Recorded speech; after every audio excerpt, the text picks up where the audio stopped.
Celebrating 56 years of Catholic Broadcasting this Jubilee Year 2025. Pilgrims of Hope.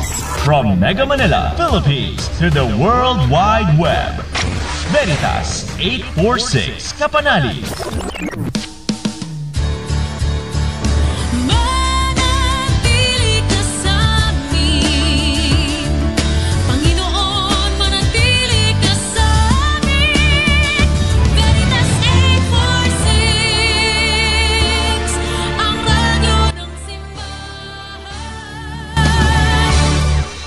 Member, Catholic Media Network and kapisanan ng mga broadcaster ng Pilipinas.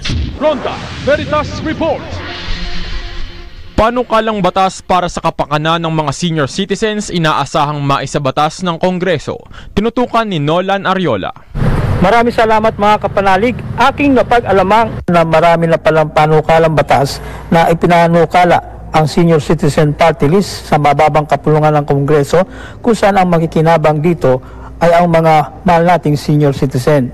Katunayan, mayroon siyam na panukalang batas ang inaprubahan ng mga kongresista itong nakalang 19 Congress, pero pagdating sa Senado ay binaliwala o inuupuan lang ng komite na nakaatang para dito. Ito ang ibinunyag ni Congressman Rodolfo Ompong Organes sa forum na ginanap sa Meralco sa pagkipagtulungan ni Mr. Joe Saldariaga, Vice President and Head ng Corporate Communications.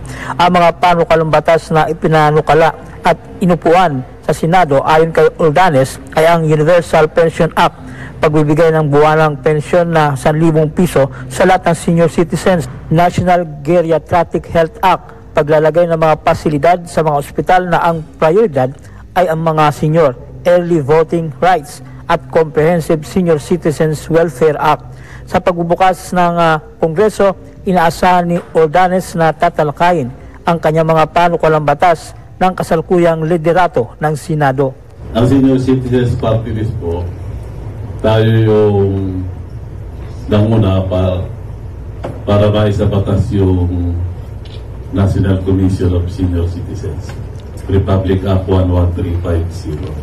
Dito pong 19 Congress na isampa natin sa Senado, siyam na House Bills, hindi rin po, wala rin po naging batas. So lahat po na yan ay i-refile ulit natin itong 20th Congress at tayo umaasa na sana may maisabatas. Yan ang tinig ni Congressman Ordanes. Mga kapanalig, lagi ang paalala ng Simbahang Katolika ay ang bigyan ng pagkalinga at pagkaluban ng pangailangan ang mga mahal nating sa buhay na mga nakatatanda o mga senior citizen. Para sa Veritas 846, ang radyo ng Simbahan, ako inyong kapanalig, Nolan Ariola, sumainyo ang katotohanan. Ronda Veritas Report. I am here.